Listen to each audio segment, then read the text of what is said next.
ఈ వీడియోలో నేను మీకు ఒక కంపెనీకి డిజిటల్ మార్కెటింగ్ బడ్జెట్ అనేది మనం ఎట్లా డిసైడ్ చేస్తాం అనేది నేను మీకు ఈ వీడియోలో చెప్తాను.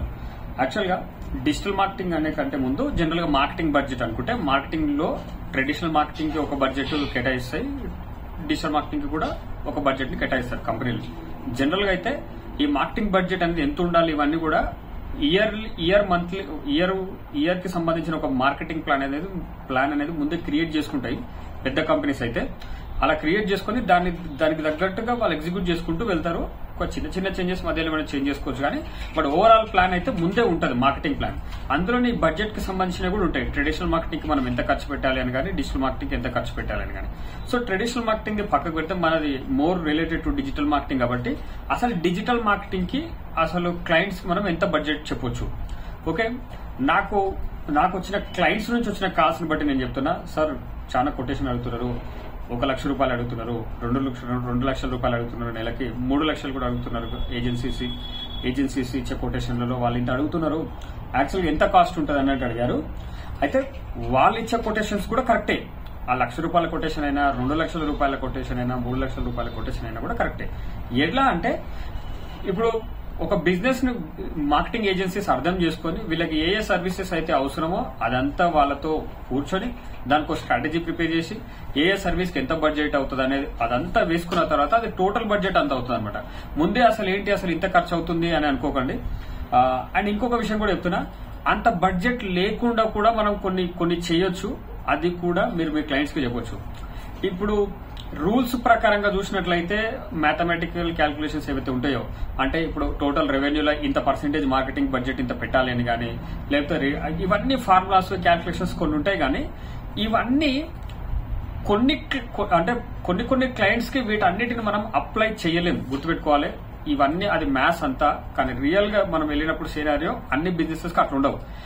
అందుకోసం మీరు ఏం చేయాల్సి ఉంటుందంటే వాళ్ళ బిజినెస్ కి తగ్గట్టు ఏదైతే అవసరమో, ఏదైతే అర్జెంటో, ఏదైతే మనకి ఇప్పుడు క్విక్ గా మనం రెవెన్యూని తీసుకొచ్చే మెథడ్స్ ఏవైతే ఉన్నాయో వాటికి ఎంత బడ్జెట్ అవుతుందో వాటిని మనం వాళ్ళకి రికమెండ్ చేసి వాటితో మనం ముందుకు వెళ్ళాలి, అంతే తప్ప ఇంకా ఇప్పుడు కొత్త బిజినెస్ అప్పుడే వాళ్ళు స్టార్ట్ చేస్తున్నారు అనుకోండి. గైస్ చెప్తున్నా, సార్ మనం ఇన్ఫ్లుయెన్సర్ మార్కెటింగ్ చేద్దామని అన్నారు అనుకోండి. ఇన్ఫ్లుయెన్సర్ మార్కెటింగ్ అంటే ఒక్కొక్క ఇన్ఫ్లుయెన్సర్ ఎంత ఛార్జ్ చేస్తారు. ఓకే, ఇంకా మల్టిపుల్ ఇన్ఫ్లుయెన్సర్స్ తో ఆ నీష్ లో చేయించాలంటే ఒక్కొక్కసారి ఒక్క ఇన్ఫ్లుయెన్సరే 5 లక్షలు కూడా ఛార్జ్ చేయొచ్చు. సింగిల్ ఇన్ఫ్లుయెన్సర్ గురించి నేను చెప్తున్నా, వాళ్ళకున్న ఫాలోవర్స్ బట్టి అదంతా. సో అంటే ప్రతిదీ మనం ఏం చేయాల్సి ఉంటుందంటే ఒక కూర్చొని ప్రాపర్ గా ఆలోచించగలిగితే అఫోర్డబుల్ గా కూడా లీస్ట్ కాస్ట్ లో కూడా మనం మార్కెటింగ్ ప్లాన్ ఇవ్వచ్చు, దాన్ని ఎగ్జిక్యూట్ చేయొచ్చు. కాకపోతే బడ్జెట్ ఎక్కువ లేనప్పుడు మనం ఏం చేయాల్సి ఉంటుందంటే మనం ఎక్కువగా ఆర్గానిక్ రూట్ ఎంచుకుంటాం. ఆర్గానిక్ రూట్ లో రిజల్ట్ రావాలంటే మినిమం 6 to 8 months టైం పడుతుంది. ఇది వాళ్ళ క్లయింట్స్ కి మీరు చెప్పండి, సార్ అంత బడ్జెట్ లేనప్పుడు మనం ఆర్గానిక్ మెథడ్స్ లో వెళ్తుంటాం, కాంటెంట్ మార్కెటింగ్ పైన ఎక్కువ డిపెండ్ అవుతాం, మనం ఎస్ఈఓ చేస్తుంటాం. ఒకవేళ రన్ చేసిన ads mostly social media ads run చేస్తాం, లీడ్ జనరేషన్ కానీ అది కానీ అలా మనం వెళ్తుంటాం. కాబట్టి అప్పుడు అది కూడా రిజల్ట్ ఇస్తుంది, కానీ it takes time. Organic marketing best, కానీ అందరికి బెస్ట్ అని కాదు. మళ్ళీ బడ్జెట్లు ఉన్నాయంటే అన్ని టెస్ట్ చేసుకోవచ్చు. మనము ఆర్గానిక్ చేయొచ్చు, పెయిడ్ది చేయొచ్చు, ఇంకేంటి మనం ఇంకా టీవీ చేయొచ్చు. ఇంకా బాగా డబ్బులు ఉన్నాయంటే నెక్స్ట్ ఐపీఎల్ వస్తుంది కదా, ఐపీఎల్ లో కూడా మనం యాడ్స్ చేయొచ్చు అనమాట. కానీ అందరికి అలా ఉండవు కాబట్టి చెప్తున్నా, బడ్జెట్లు ఉన్న వాళ్ళతోనే అసలు ఈ ప్రాబ్లం ఉండదు. అంటే ఆ కంపెనీస్ కి నిజంగానే అంత రెవెన్యూస్ ఉంటాయి, అంత బడ్జెట్లు వాళ్ళు కేటాయిస్తారు కాబట్టి అది డిఫరెంట్. మనము ఈ వీడియో చూస్తున్న వాళ్ళలో ఒకవేళ కొంతమంది క్లయింట్స్ కి అంత బడ్జెట్స్ ఉన్నప్పుడు మనం ఏం చేయాల్సి ఉంటుందంటే ఇంకా ఎక్కడెక్కడైతే మనం ఖర్చు తగ్గించగలమో, ఈవెన్ మీ మార్జిన్ చూసుకోవద్దని కాదు నేను చెప్పేది, మీ ప్రాఫిట్, మీ ఏజెన్సీకి అయ్యే కాస్ట్ కావచ్చు, ఆ ప్రాజెక్ట్ కోసం మీరు కొనే టూల్స్ కాస్ట్ కావచ్చు, ఇదంతా మీరు చూసుకుంటూనే మీకు ఎంత మిగిలాలో అది చూసుకొని, ఈవెన్ వాళ్ళు కూడా కట్టేటట్టు ఉండాలి కదా, వాళ్ళు కూడా మీకు ఇచ్చేటట్లు ఉన్న బిజినెసెస్ ఈవెన్ మనం మంచిగా గ్రో చేయగలుగుతాం అనుకున్నప్పుడు ఆ బడ్జెట్ ఇస్తే సరిపోతుంది. అంతేగాని లేకపోతే వాళ్ళని ఎక్కువ బడ్జెట్ లేపి వాళ్ళకి డిజిటల్ మార్కెటింగ్ కి దూరం చేయడం కానీ ఇట్లా చేయడం వల్ల కష్టం గైస్. అంటే అందరి క్లయింట్స్ తో ఆ బడ్జెట్లు ఉండవు, అది కూడా గుర్తుపెట్టుకోండి. అయితే నేను మీకు ఒక పీడిఎఫ్ లింక్ ఇస్తాను, వీడియో కింద డిస్క్రిప్షన్ లో ఉంటుంది. మీరేం నాకు ఈమెయిల్ ఐడి, ఫోన్ నెంబర్ అవేం ఇవ్వాల్సిన అవసరం లేదు. కాకపోతే ఈ జస్ట్ లింక్ పైన క్లిక్ చేస్తే మీకు ఇది ఓపెన్ అవుతుంది, అడోబీ వెబ్సైట్. ఇది చూస్తే మీకు ఒక ఐడియా వస్తుంది. యాక్చువల్గా వీళ్ళు ప్రతి కాస్ట్ ని వీళ్ళు సెగ్రిగేట్ చేసారు. ఈవెన్ మీరు ఇది పీడిఎఫ్ ఉంది, మీకు ఒకవేళ ఎక్సెల్ షీట్ లాగా కావాలనుకున్నా సరే నేను డైరెక్ట్ అదే లింక్ ఇస్తాను. ఒక లింక్ ఇస్తాను, ఇది బ్లాగ్ లింక్. మీరు దానిపైన క్లిక్ ఇచ్చారంటే మీరు ఈవెన్ పీడిఎఫ్ గానైనా డౌన్లోడ్ చేసుకోవచ్చు, లేదా అదే ఫైల్ ఎక్సెల్ షీట్ గా కూడా ఉంది. ఎక్సెల్ షీట్ అయితే మీరు కస్టమైజ్ చేసుకోవచ్చు ఎంత బడ్జెట్స్ అనేదంతా కూడా. సో ఇందులో ఏముందంటే మెయిన్ గా ఇప్పుడు మార్కెట్ రీసెర్చ్ అనుకోండి, మార్కెట్ రీసెర్చ్ కి ఎంత బడ్జెట్ ఖర్చు అవుతుంది. మనం మార్కెట్ రీసెర్చ్ ఏ కంపెనీస్ కి మనం చేయము, మనం చేసేది కీవర్డ్ రీసెర్చ్, కొంత ఆన్లైన్ లోనే చేసే సెకండరీ రీసెర్చ్ మాత్రం మనం చేస్తాం. కానీ market research only secondary research కాదు, అది గుర్తుపెట్టుకోండి. టెక్నాలజీ టూల్స్, మనకు టూల్స్ ఏమైనా ఖర్చు అవుతాయా, ఒకవేళ దాన్ని మనం ఫ్రీ వర్షన్ తో చేయగలుగుతామా, లేకపోతే ఆటోమేషన్ కాకుండా మాన్యువల్ గానే చేసుకోగలుగుతామా, అంటే కాస్ట్ అంత బడ్జెట్ లేదు కాబట్టి ఇవన్నీ మీరు రాసుకోండి. ఏదైనా క్లయింట్స్ దగ్గరికి వెళ్ళేటప్పుడు ఒక్కోసారి దానికి తగ్గట్టు కస్టమైజ్ చేయండి.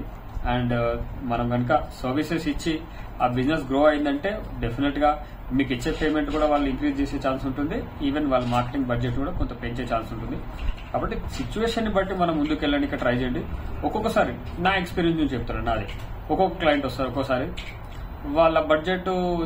వాళ్ళ బడ్జెట్ అని చెప్పినామంటే వాళ్ళు ఇంకా రారుగా, అట్లా ఉండొచ్చు ఛాన్స్.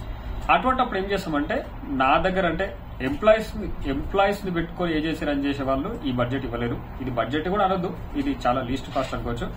ఎవరైనా నా దగ్గర ట్రైనింగ్ చేసిన స్టూడెంట్ ఎవరైనా ఉంటే వాళ్ళని ఇచ్చి వాళ్ళతో నేను చేయిస్తా, వీళ్ళకి కొంత గైడ్ చేస్తే వీళ్ళు చేయగలుగుతారు.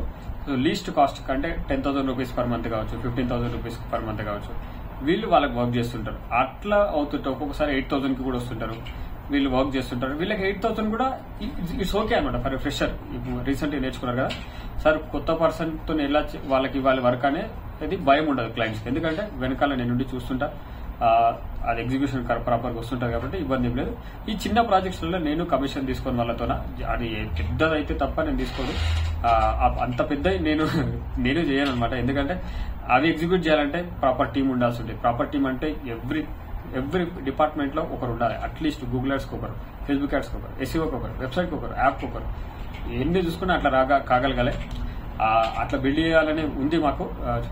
ఒకవేళ అట్లా చేసినాక అంత బడ్జెట్స్ ఇచ్చి అంత డెలివరీ కూడా చేయగలుగుతాం, రిటర్న్ ఆన్ ఇన్వెస్ట్మెంట్ అంత లేకుండానే చేయగలుగుతాం. అంటే అంత ఇస్తున్నప్పుడు ఇంకా ఎంత చేయగలుగుతాం కదా, రైట్. ఇంకా కాస్ట్ అనేది ప్రతిదీ ఉంటుంది కదా. ఇప్పుడు వాళ్ళ దగ్గర బడ్జెట్ లేనప్పుడు మనం యాడ్స్కి వెళ్ళాం. ఒకవేళ వెళ్తే ఫేస్బుక్ లీడ్ జనరేషన్ యాడ్స్ కానీ ఇన్స్టాగ్రామ్ యాడ్స్ కానీ వెళ్ళే ఛాన్స్ ఉంటుంది. అంటే తక్కువ కాస్ట్ అయ్యేది దానికో వెళ్తాం అనమాట. Google ads, Google search ads కి మనం వెళ్ళకపోవచ్చు, ఎందుకంటే తక్కువ కాస్ట్ లో అది కొన్ని ఇండస్ట్రీస్ లో మనం రన్ చేయలేము. అది ఇప్పుడు రియల్ ఎస్టేట్ కి రన్ చేయాలనుకోండి హైదరాబాద్ లో డైలీ బడ్జెట్ ఒక 7,000 అట్లా ఉండాలి. అదంతా మినిమం గూగుల్ రికమెండ్ చేసేది అంతా, ఎందుకంటే అంత రెవెన్యూ కూడా వస్తుంది వాళ్ళకు కన్వర్షన్ అయినప్పుడు. కాబట్టి దే నో అనమాట, ప్రతి గూగుల్ దగ్గర ప్రతి ఇండస్ట్రీకి సంబంధించిన కాస్ట్ పర్ అక్విజిషన్ కానీ, కాస్ట్ పర్ లీడ్ కానీ ఇవన్నీ వాళ్ళకి తెలుసు.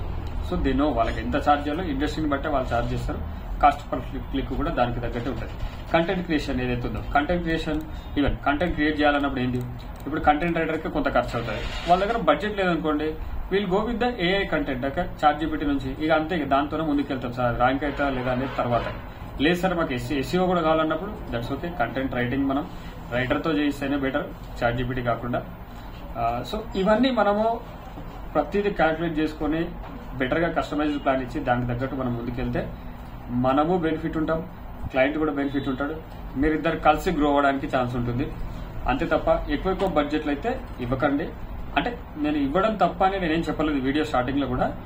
దానికి తగ్గట్టే ఉంటుంది అనమాట, దానికి తగ్గట్టే ఎక్స్పర్ట్స్ వర్క్ చేస్తారు, దానికి తగ్గట్టే రిజల్ట్స్ కూడా ఉంటాయి. కాబట్టి అంత బడ్జెట్ లేని వాళ్ళ కోసం నేను వీడియో చేసిన. ఒకవేళ ఆ క్లయింట్స్ కి సార్ మనం ఎట్లా హ్యాండిల్ చేయొచ్చు అనేది ఎట్లా హ్యాండిల్ చేయొచ్చు అనేది. So hope you like this video. So ఇట్లనే వీడియోస్ కొన్ని ఎక్కువ చేయాలనే ఉద్దేశంతోనే సపరేట్ సెటప్ ని నేను ఇంకొక స్టూడియో సెటప్ లాగా, ఇది సెటప్ 2 అనుకోవచ్చు. దీన్ని రెడీ చేసుకుని నేను వితౌట్ అంటే ఓన్లీ సింగిల్ పర్సన్ గా నేనే వీడియో షూట్ చేసి అప్లోడ్ చేయడానికి క్రియేట్ చేసుకున్నాను. ఇవి మోస్ట్లీ రా వీడియోస్ లాగానే మీకు వస్తాయి. సో మీరు భరించండి, అక్కడక్కడ తడబడినా సరే. ప్రారంభంలో నేను ఎక్కువ చేసిన వీడియోలు ఇవే అనమాట, కొన్ని ఫస్ట్ 200-300 వీడియోస్. దాని తర్వాతనే ఎడిటింగ్ ఇదంతా సెటప్ వచ్చింది. Thank you so much for watching this video. మరలా మనం నెక్స్ట్ వీడియోలో కలుసుకుందాం.